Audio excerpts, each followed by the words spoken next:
کہ 4 فٹ اونچا ہو جاتا ہے، یعنی 5 فٹ کم دکھنے کے بجائے پہاڑ صرف 1 فٹ کم دکھنے لگتا ہے۔ اس میں تفصیل سمجھائی جا رہی ہے۔ آئسوسٹیسی ان ماؤنٹینز کہتے ہیں اس کانسیپٹ کو۔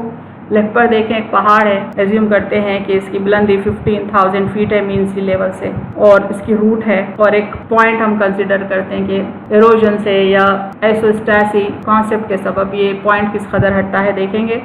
یہ کانٹیننٹل کرسٹ ہے جس کے اوپر ہمارا چلنا پھرنا ہے۔ وقت کے ساتھ ساتھ ایروژن ہوا، پتھر ریت بنے، پہاڑ کی بلندی گھٹنے لگتی ہے، تو روٹس کیا کرتے ہیں، اوپر کو اٹھاتے ہیں اس پہاڑ کے حصے کو جو زمین پر ہم کو نظر آتا ہے، تو کافی وقت تک بلندی تقریباً 15,000 فٹ ہی لگنے لگتی ہے۔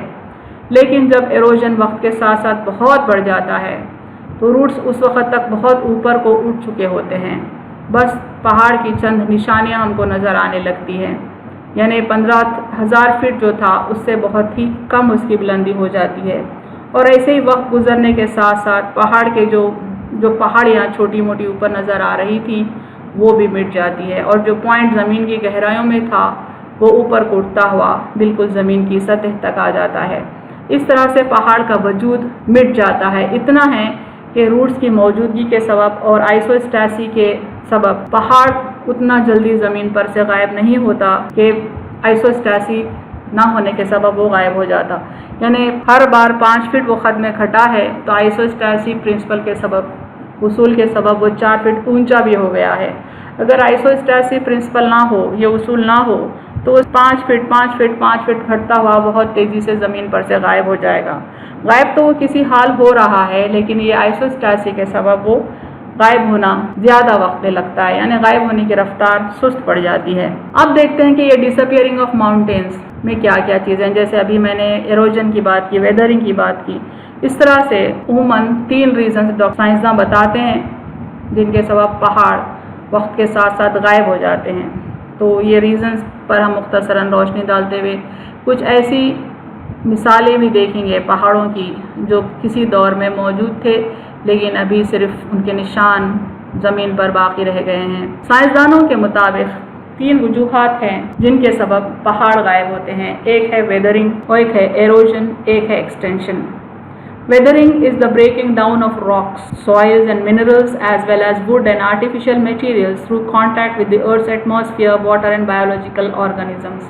Weathering ایک پروسیس ہے جس کے سبب پتھر، پہاڑ بھی ریزہ ریزہ ہونے لگتے ہیں، اور ان کو ریزہ ریزہ کرنے والے جو عوامل ہیں، فیکٹرز ہیں، عموماً ایٹماسفیئر ہے، اس میں شامل واٹر ہے اور بایولوجیکل آرگنزمز بھی ہیں۔ اور دوسرا سبب جس سے پہاڑ وقت کے ساتھ ساتھ غائب ہوتا ہے وہ ایروژن۔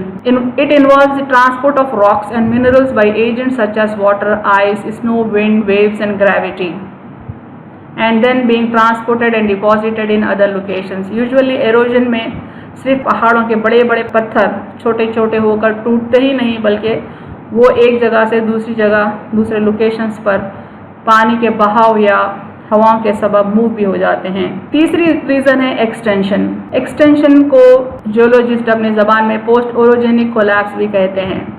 میں نے جس طرح ہم نے بتایا کہ پہاڑ بنتا ہے 2 ٹیکٹونک پلیٹس کے ٹکرانے سے، سمجھیں کہ ایک پہاڑ بن چکا، اس طرح سے ان کے ٹکرانے سے پہاڑ بننے کے بعد اگر وہ پلیٹس ایک دوسرے سے دور جانے کی کوشش کریں، جو پہاڑ بنا ہوا تھا وہ ٹوٹ جائے گا، کولیپس ہو جائے گا، ریت ریت ہو کر ریت کا پہاڑ بن جائے گا۔